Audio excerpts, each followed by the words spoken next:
வணக்கம் ஃப்ரெண்ட்ஸ். இந்த வீடியோவில் நம்ம தனிநபரனுடைய பேன் கார்டை பயன்படுத்தி லோன் மோசடி நடந்துட்டு இருக்குது. அதை பற்றி தான் தெரிஞ்சுக்க போகிறோம். அதில் நம்ம சிக்கிக்காமல் இருக்கிறதுக்கு என்ன பண்ணணும் அப்படிங்கிறத பற்றியும் நம்ம இந்த வீடியோவில் தெரிஞ்சுக்கலாம். ஸோ வாங்க வீடியோக்குள்ளே போகலாம். சமீபத்தில் ஒரு மோசடி நடந்திருக்கு. அதாவது ஒரு தனிநபரனுடைய பேன் கார்டை முறைகேடாக பயன்படுத்தி மோசடி பேர்வழிகள் 21 லட்சத்துக்கு 5 லோனை எடுத்திருக்காங்க. ஆனால் சம்பந்தப்பட்ட நபருக்கு தெரியாமலே இந்த மோசடி நடந்திருக்கு. இது போல தனிநபரனுடைய பேன் நம்பரை பயன்படுத்தி லோன் வாங்குறது சமீப மாதங்களாக பார்த்தீங்கன்னா அதிகரிச்சுட்டு வருது. தற்போது இந்த மோசடி எப்படி நடக்குது அப்படிங்கறத நம்ம பார்ப்போம். போலி வெப்சைட், போலி லிங்க், பாதுகாப்பற்ற மொபைல் ஆப்ஸ், இதன் மூலமா நம்முடைய பேன் கார்டுனுடைய number and date of birth first திருடிப்பாங்க. திருடின விவரத்தை வச்சு இன்ஸ்டன்டா லோன் தரக்கூடிய ஆப்ஸ் மற்றும் இன்ஸ்டன்டா லோன் தரக்கூடிய தளங்கள் மூலமா அவங்க அந்த லோனை வாங்கிக்கிறாங்க. அந்த நபர்கள் லோனை வாங்கிய பிறகு மீண்டும் அந்த லோனை திருப்பி கட்ட மாட்டாங்க. இதனால பாத்தீங்கன்னா பேங்க்குக்கு சம்பந்தப்பட்ட பேனை பயன்படுத்தி வாங்கியிருப்பாங்க. ஸோ அந்த நபருக்கு பாத்தீங்கன்னா பேங்க்ல இருந்து நோட்டீஸ் வரும். இது மட்டும் இல்லாம அந்த நபருடைய சிபில் ஸ்கோர் பாத்தீங்கன்னா பெரிய அளவில் பாதிக்கப்படும். இதெல்லாம் நடக்கிறப்ப தான்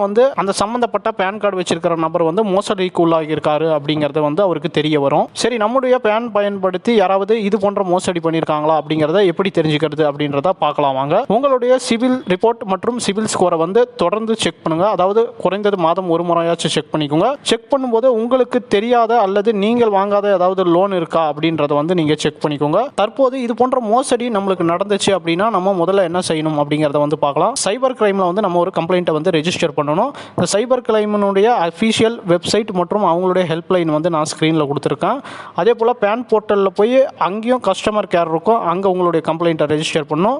எந்த வங்கியிலேருந்து உங்களுடைய பணத்தை எடுத்திருக்காங்களோ அந்த வங்கியை நீங்கள் நேரடியாக அணுகி அங்கேயும் உங்களுடைய புகாரை தெரிவிக்கணும். இது போன்ற மோசடிகளில் நம்ம சிக்காமல் பாதுகாப்பாக எப்படி இருக்கணும் அப்படிங்கிறத நம்ம இப்போ தெரிஞ்சுக்கலாம் வாங்க. அறிமுகம் இல்லாத அல்லது தேவையில்லாத இணையதளங்கள் மற்றும் தேவையற்ற ஆப்ஸ், மேலும் உங்களுக்கு வரக்கூடிய லிங்க் எல்லாம் நீங்கள் உங்களுடைய பேன் கார்டுனுடைய நம்பரோ அல்லது உங்களுடைய டேட் ஆஃப் பர்த் போன்ற விவரங்களையோ நீங்கள் கொடுக்கக்கூடாது. நம்மளுடைய டேட்டாக்கள் திருடுறதுக்கு முதன்மையான காரணமாக இது இருக்கு. ஸோ அதை நம்ம தவிர்த்திடணும். அடுத்தபடியாக உங்களுடைய சிபில் ஸ்கோர் மற்றும் சிபில் ரிப்போர்ட்டை தொடர்ந்து குறிப்பிட்ட இடைவெளியில் நீங்கள் செக் பண்ணிக்கணும். அப்போ தான் நீங்கள் ஏதாவது மோசடியில் சிக்கியிருந்தீங்க அப்படின்னா ஆரம்பத்திலே உங்களால் கண்டுபிடிச்சிட முடியும். இதுதான் பார்த்தீங்கன்னா சமீபத்தில் நடந்துட்டு இருக்கக்கூடிய அந்த லோன் மோசடி. இந்த மோசடியிலிருந்து உங்களை நீங்கள் பாதுகாத்துக்கோங்க. அதே போல் உங்களுடைய ஃப்ரெண்ட்ஸ் அண்ட் ஃபேமிலிஸ்க்கு இந்த வீடியோ ஷேர் பண்ணுங்க.